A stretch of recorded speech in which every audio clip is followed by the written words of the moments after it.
السلام علیکم ورحمۃ اللہ وبرکاتہ۔ اعوذ باللہ السمیع العلیم من الشیطان الرجیم من ہمزہ ونفخہ ونفثہ۔ بسم اللہ الرحمن الرحیم۔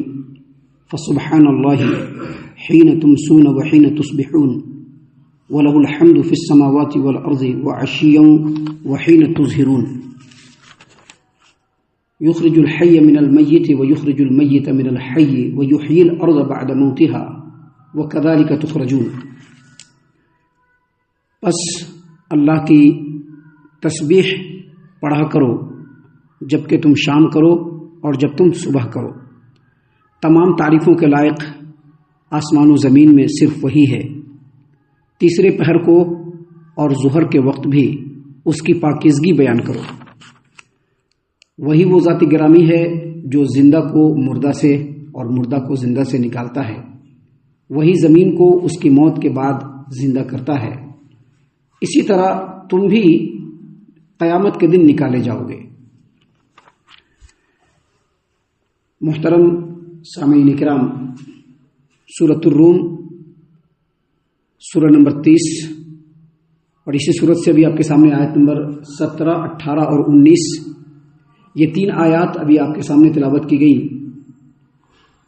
بفضل اللہ، بعون اللہ، بتوفیق اللہ، تینوں آیتوں کا ترجمہ بھی آپ تمام کی خدمت میں اللہ کی توفیق سے پیش کیا گیا۔ سامعین کرام، یہ جو 3 آیات ہیں، ان میں سے پہلی 2 آیات، ان آیتوں کے اندر اللہ تبارک و تعالیٰ نے اللہ تبارک و تعالیٰ کی طرف سے پیدا کیے گئے دن اور رات کے مختلف اوقات میں اللہ تبارک و تعالیٰ کے بندوں کو یہ حکم دیا گیا ہے کہ ان اوقات میں اللہ تبارک و تعالیٰ کی تسبیح بیان کرو، اللہ تبارک و تعالیٰ کی پاکیزگی بیان کرو۔ ایک بات ہمیشہ یاد رکھیے کہ تعریف، حمد و ثنا کے لائق صرف اور صرف اللہ تبارک و تعالیٰ ہے۔ اللہ تبارک و تعالیٰ کے علاوہ جتنی بھی ہستیاں ہیں، اللہ تبارک و تعالیٰ کے علاوہ جتنے بھی لوگ ہیں، اللہ تبارک و تعالیٰ کے علاوہ جتنی بھی مخلوقات ہیں، ان کے اندر اگر کچھ کمال ہے، ان کے اندر اگر کچھ فن ہے، ان کے اندر اگر کچھ مہارت ہے، تو وہ بھی رب العالمین کا ہی عطا کیا ہوا ہے۔ اللہ تبارک و تعالیٰ ہی تعریف کے لائق ہے، وہی پاکیزگی کے لائق ہے۔ اس کی تسبیح بیان کرنا انسان کے اپنے فائدے کے لیے۔ یہ جو پہلی 2 آیتیں ہیں، یعنی آیت نمبر 17 اور آیت نمبر 18، ان 2 آیتوں میں اللہ تبارک و تعالیٰ کی طرف سے اپنی ذات مقدسہ کے لیے تسبیح اور تعریف کا بیان ہے، جس کا مقصد یہ ہے کہ اللہ تبارک و تعالیٰ اپنے بندوں کو رہنمائی کر رہا ہے کہ وہ اللہ تبارک و تعالیٰ جس نے ان اوقات کو پیدا کیا جو ایک دوسرے کے پیچھے آتے ہیں۔ دیکھیں کیا ہے آیت کریمہ، اللہ نے فرمایا فسبحان اللہ حین تمسون وحین تصبحون، پس اللہ کی تسبیح یعنی پاکیزگی بیان کیا کرو جب تم شام کرو اور جب تم صبح کرو۔ اور آگے کہا وَلَهُ الْحَمْدُ فِي السَّمَاوَاتِ وَالْأَرْضِ وَعَشِيًّا وَحِينَ تُظْهِرُونَ، اور تمام تعریفوں کا لائق آسمان و زمین میں صرف وہی ہے۔ لہذا تیسرے پہر کو مطلب عصر کے وقت، تیسرے پہر کو اور جب ظہر کا وقت ہو، اس وقت اللہ تبارک و تعالیٰ کی تسبیح اور پاکیزگی اور تعریف بیان کیا کرو۔ تو یہاں پر اللہ تبارک و تعالیٰ نے جو بیان کیا ہے، یہ اصل میں اللہ تبارک و تعالیٰ کی طرف سے اللہ تبارک و تعالیٰ کی ذات مقدسہ کے لیے تسبیح اور تعریف ہے، پاکیزگی کا بیان ہے۔ اور اس کا مقصد یہ ہے کہ اللہ تبارک و تعالیٰ اپنے بندوں کی رہنمائی کرے کہ جو اوقات ہیں جو ایک دوسرے کے پیچھے آتے ہیں، جن اوقات کو اللہ تبارک و تعالیٰ نے اپنے کمال قدرت سے پیدا کیا ہے، بندوں کو چاہیے کہ وہ ان اوقات میں اللہ تبارک و تعالیٰ کی تسبیح بیان کرے، تعریف بیان کرے۔ آپ نے سنا ہوگا کہ ایک بندہ جب ایک مرتبہ سبحان اللہ کہتا ہے تو کیا ہوتا ہے؟ آسمان و زمین کے درمیان کا پورا بھر جاتا ہے، میزان بھر جاتا ہے۔ جب سبحان اللہ کہتا ہے تو میزان بھر جاتا ہے، اور سبحان اللہ اور الحمدللہ کہتا ہے تو آسمان و زمین کے درمیان کا جتنا خلا ہے سب بھر جاتا ہے۔ اللہ تبارک و تعالیٰ کی تعریف کا جو اجر و ثواب ہے، تو اللہ تبارک و تعالیٰ نے اصل میں اپنے بندوں کی یہ رہنمائی کی ہے کہ یہ جو اوقات ہیں جو ایک دوسرے کے پیچھے آتے ہیں، جن اوقات کی پیدائش اللہ تبارک و تعالیٰ کے کمال قدرت سے ہوتی ہے اور جن کے اوپر اللہ تبارک جو چیزیں اللہ تبارک و تعالیٰ کے کمال قدرت پر دلالت کرتی ہیں بندے ان اوقات میں اللہ تبارک و تعالیٰ کی تسبیح بیان کریں. دیکھیے یہاں پر شام کا وقت تمسون کا جو لفظ ہے اس سے مراد رات کی تاریکی کا پیش خیمہ ہے، اور اسی طرح سے جو تسبحون ہے اس کو کہتے ہیں سپیدہ سحر یعنی صبح کی روشنی. یہ اس بات کا پیش خیمہ ہے کہ اب آنے والے وقت میں دن کا اجالا پھیلنے والا ہے، پوری کائنات روشن ہونے والی ہے. یہاں پر جو عشین کا جو ذکر ہے یہ سے پہر کا وقت ہے، اور عشاء کا جو وقت ہوتا ہے وہ رات کی تاریکی کا وقت ہوتا ہے. لہذا اللہ تبارک و تعالیٰ نے اپنے بندوں کو ان دونوں آیتوں کے اندر یہ بتلایا ہے کہ تعریف کے لائق صرف اللہ تبارک و تعالیٰ ہے، تسبیح کے لائق صرف اللہ تبارک و تعالیٰ ہے. صبح کے وقت بھی اس کی تعریف بیان کرو، شام کے وقت بھی اس کی تعریف بیان کرو، ظہر کے وقت بھی اس کی تعریف بیان کرو، عصر کے وقت بھی اس کی تعریف بیان کرو، کیونکہ وہی تعریف کے لائق ہے، وہی پاکیزگی کے لائق ہے، اسی کی تسبیح کی جائے، اسی کی تعریف کی جائے. سامعین کرام، یہ جو دو آیتیں ہیں جن آیتوں میں اللہ تبارک و تعالیٰ نے تسبیح بیان کرنے کے لیے کہا ہے، اللہ تبارک و تعالیٰ نے فرمایا پس اللہ کی تسبیح پڑھا کرو جب تم شام کرو، جب تم صبح کرو، اور تمام تعریفوں کے لائق آسمان و زمین میں صرف وہی اللہ تبارک و تعالیٰ ہے. تیسرے پہر کو اللہ کی تسبیح بیان کرو، اور پھر ظہر کے وقت بھی اللہ تبارک و تعالیٰ کی تسبیح بیان کرو. علماء کرام نے کہا ہے کہ اس میں 5 نمازوں کے اوقات بتلائے گئے ہیں. 5 نمازوں کے اوقات، 5 نمازوں کے اوقات بتلائے گئے. دیکھیے کیسے. اللہ نے فرمایا فسبحان اللہ حین تمسون، پس اللہ تبارک و تعالیٰ کی تسبیح بیان کرو.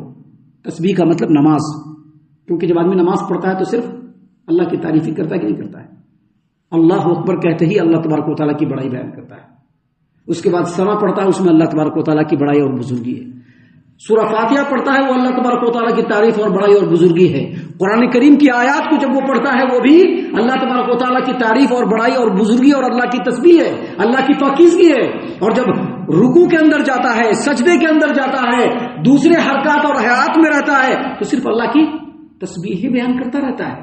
تو اہل علم اور مفسرین نے کہا ہے کہ ان آیتوں کے اندر جو تسبیح کا بیان ہے وہ اصل میں نماز ہے، اور جو اوقات کا بیان ہے وہ اصل میں 5 نمازوں کا وقت ہے. دیکھیے کیسے. اللہ نے فرمایا فسبحان اللہ حین تمسون، پس تم اللہ کی تسبیح بیان کرو جب تم شام کرو. ابھی شام سے مراد مغرب بھی اور عشاء بھی. شام سے مراد مغرب بھی اور عشاء بھی، اس میں دونوں اوقات آ گئے. اس کے بعد اللہ تبارک و تعالیٰ نے کہا وحین تصبحون، جب تم صبح کرو. صبح سے مراد فجر کی نماز کا وقت. پھر اللہ نے فرمایا وَلَهُ الْحَمْدُ فِي السَّمَاوَاتِ وَالْأَرْضِ، اور تمام تعریفوں کے لائق آسمان و زمین میں صرف وہی اللہ تبارک و تعالیٰ ہے. وَعَشِيًّا، اور سے پہر میں بھی اللہ تبارک و تعالیٰ کی تسبیح بیان کرو. سے پہر کا وقت کون سا ہوتا ہے؟ عصر کا وقت ہوتا ہے. وحین تظہرون، اور ظہر کے وقت بھی اللہ کی تسبیح بیان کرو. ظہر سے مراد ظہر کی نماز. اور یہ 5 نمازوں کے اوقات اللہ تبارک و تعالیٰ نے ان دونوں آیتوں کے اندر لوگوں کو رہنمائی کے لیے بیان فرما دیے ہیں. سامعین کرام، ان باتوں کو بیان کرنے کے بعد آگے اللہ تبارک و تعالیٰ نے فرمایا یخرج الحی من المیت ویخرج المیت من الحی. وہی وہ اللہ تبارک و تعالیٰ ہے جو زندہ کو مردہ سے اور مردہ کو زندہ سے نکالتا ہے. یہاں پر پھر اللہ تبارک و تعالیٰ کا اسلوب اور انداز بدلا. جہاں ایک طرف اللہ تبارک و تعالیٰ کی تسبیح اور تقدیس بیان کرنے کے لیے کہا، وہیں پر اللہ تبارک و تعالیٰ نے اسی میں یہ بھی بیان فرما دیا کہ انسانوں تم بھی اللہ تبارک و تعالیٰ، تمہارا بھی خالق اللہ تبارک و تعالیٰ ہے. تمام مخلوقات کا خالق اللہ تبارک و تعالیٰ ہے. جو صبح میں اللہ تبارک و تعالیٰ کی تسبیح بیان کرتے ہو، صبح کو پیدا کرنے والا بھی اللہ تبارک و تعالیٰ ہے. جو ظہر کے وقت اللہ کی تسبیح بیان کرتے ہو، اس کو پیدا کرنے والا بھی اللہ تبارک و تعالیٰ ہے. عشین، سے پہر کا جو وقت ہے اس کو پیدا کرنے والا بھی اللہ تبارک و تعالیٰ ہے. اور شام کا جو وقت ہے اس کو پیدا کرنے والا بھی اللہ تبارک و تعالیٰ ہے. اس کا مطلب یہ ہوا کہ تم تمام کو پیدا کرنے والا اللہ ہے. اور جو تم کو اللہ نے پیدا کیا ہے یوں ہی بیکار پیدا نہیں کیا ہے. دنیا میں بھیجا ہے رب چاہی زندگی گزارنے کے لیے. یہاں پر اللہ تبارک و تعالیٰ کی مرضی کے مطابق زندگی گزارو گے تو اللہ موت دے گا اور موت کے بعد پھر سے زندہ کرے گا. اسی چیز کو اللہ نے یہاں پر بیان کیا. اللہ نے کیا کہا؟ یخرج الحی من المیت، وہی زندہ کو مردہ سے اور مردہ کو زندہ سے نکالتا ہے. ابھی انسان سے نطفہ نکلتا ہے کہ نہیں نکلتا ہے، جس کے اندر کوئی جان نہیں، اور پھر اسی نطفہ سے اللہ پھر سے انسان کو پیدا کر دیتا ہے. مرغی ہے جس کے اندر جان ہے، اسی مرغی سے انڈا نکلتا ہے جس کے اندر کوئی جان نہیں، اور پھر اسی انڈے سے اللہ تعالیٰ مرغی کو پیدا کرتا ہے. یہ جو پیڑ پودے ہیں اس کے اندر جان ہے, یہ بڑھتے ہیں نا, لیکن پھر اسی سے بیج نکلتا ہے نا, اسی پیڑ سے بیج گرتا ہے, اس کے اندر کوئی جان نہیں ہوتا ہے. پھر اسی بیج, وہی بیج چاہے جیسے بھی ہو زمین کے اندر جاتا ہے, پھر اس کے اندر اللہ تبارک و تعالیٰ جان پیدا کر دیتا ہے کہ نہیں؟ اللہ نے اسی بات کو یہاں پر بیان کیا کہ یخرج الحی من المیت ویخرج المیت من الحی, وہی زندہ کو مردہ سے اور مردہ کو زندہ سے نکالتا ہے. ویحیی الارض بعد موتها, اور جب زمین بنجر ہو جاتی ہے تو اللہ بارش برسا کے پھر اس زمین کو زندہ کر دیتا ہے.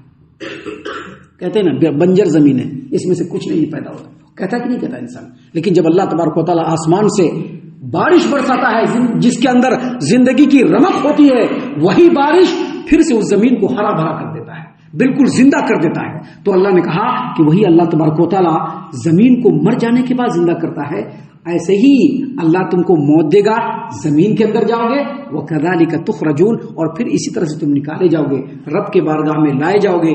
دنیا میں کیے گئے اپنے تمام عملوں کا حساب اللہ تبارک و تعالیٰ کے سامنے تم کو دینا ہے. سامعین کرام, ابھی آگے اور بھی باتیں ہیں جو اللہ تبارک و تعالیٰ کی قدرت کاملہ کے اوپر بڑی زبردست دلیلیں ہیں, جن کو انشاءاللہ کل اور کل کے بعد کے دروس میں ہم آپ کے سامنے پیش کرنے والے ہیں.